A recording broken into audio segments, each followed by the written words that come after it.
санаи 31 май соли 2023 ноҳияи восеъ соати 6 пагоҳӣ бо эълони бонги ҷамъшавӣ машқи мукаммали мудофиаи гражданӣ ана ҳамин хел оғоз гардид.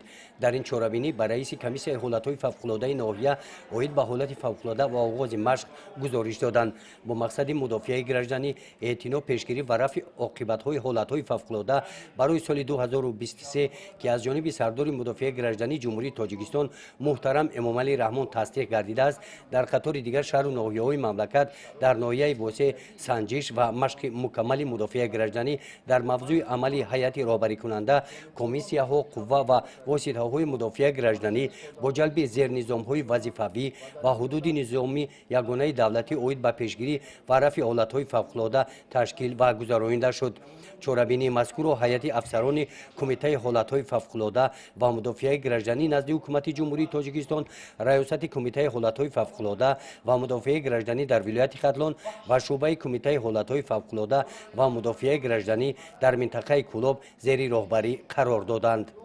мақсади гузарондани машқ аз он иборат мебошад ки дар ҳама ҳолатҳои фавқулодаи табиӣ аст ё техногенӣ аст аҳолӣ барои эвакуатсия шаванд, барои эвакуатсия шавӣ, барои эвакуатсия кардан ҳама вақт барои ҳолатҳои фавқулода омода бояд бошанд.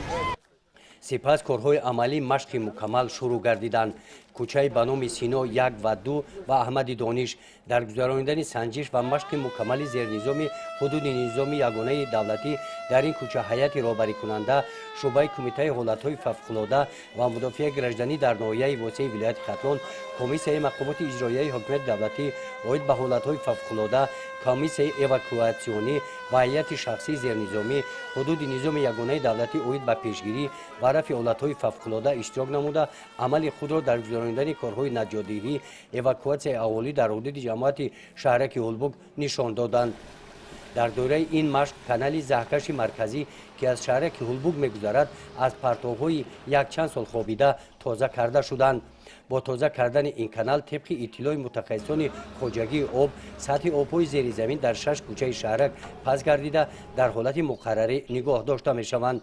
дар кӯчаи ба номи Сино бошад, бо ҷалби 30 нафар табибони бойторӣ баҳри солим нигоҳ доштани чорвои калон ва моли майда ба чорвоҳои сокинон дороҳои мавсимии пешгирии бемориҳои сироятӣ гузаронинданд. дар ин навбат корҳои профилактикӣ гузаронида аз аҳолӣ даъват ба амал оварданд ки оиди солим нигоҳ доштани чорво ва кормандони бойторӣ муроҷиат намоянд. кормандони идораи безараргардонӣ ҳам корҳои муайянеро дар доираи ин машқ иҷро намуданд. онҳо майдони кӯчаҳоро бо маълулҳои махсус поккорӣ карданд.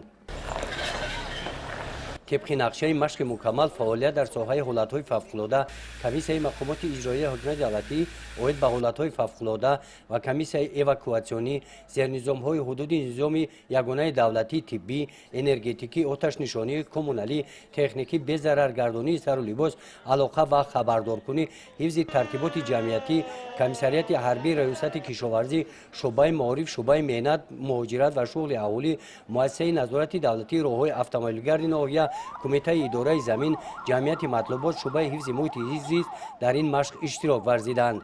дар қисмати дигари машқ аҳолӣ сафарбаршуда дар нуқтаи муайян ҷамъ омада комиссияи эвакуатсионӣ онҳоро номнавис намуданд. дар ин ҳангом техникаҳои мусофиркашонӣ барои ба ҷои бехатар кӯчониндани аҳолӣ омодаи кор ҳастанд. баъди барӯхатгирӣ зарардидагонро ба палаткаҳои саҳроӣ ҷой карданд.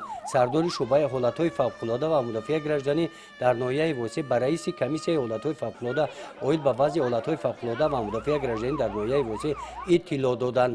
сипас аз ҷони комиссия аз вазъи шаҳраки саҳроӣ дидан карданд. тибқи нишондодҳо дар шаҳраки саҳроӣ нуқтаи тиббӣ, ҳуҷраи модар ва кӯдак ва макони муваққатӣ барои истиқомати сафарбаршудагон муҳайё мебошанд. дар ҷавомади расмии раиси ноҳияи восеъ сипас намояндаи кумитаи ҳолатҳои фавқулода ва мудофиаи гражданӣ назди ҳукумати ҷумҳурии Тоҷикистон баромад намуда, моҳияти баргузории чунин машқҳоро баён намуданд. аз ҷониби кормандони қисми оташнишонӣ дар ин машқ кормандони он вазифаи наздашон гузошта шударо бо масъулияти баланд иҷро карданд. гурӯҳҳои наҷотдиҳии одамон дар баландӣ кор карданд. аз рӯи мушоҳидаҳо онҳо моҳирона бо чусту чолокӣ вазифаи худро иҷро карда тавонистанд. дар анҷоми машқи мукаммали мудофиаи гражданӣ аз номи кумитаи ҳолатҳои фавқулода ва мудофиаи гражданӣ мақомоти иҷроияи ҳокимияти давлатии ноҳияи восеъ ба якчанд нафари иштирокчиёни фаъоли машқ сипоснома ва ифтихорномаҳо тақдим карда шуданд. гузориши хоҷа назрив, худойназар зуҳуров аз ноҳияи восеъ барои барномаи иттилоотии Навид.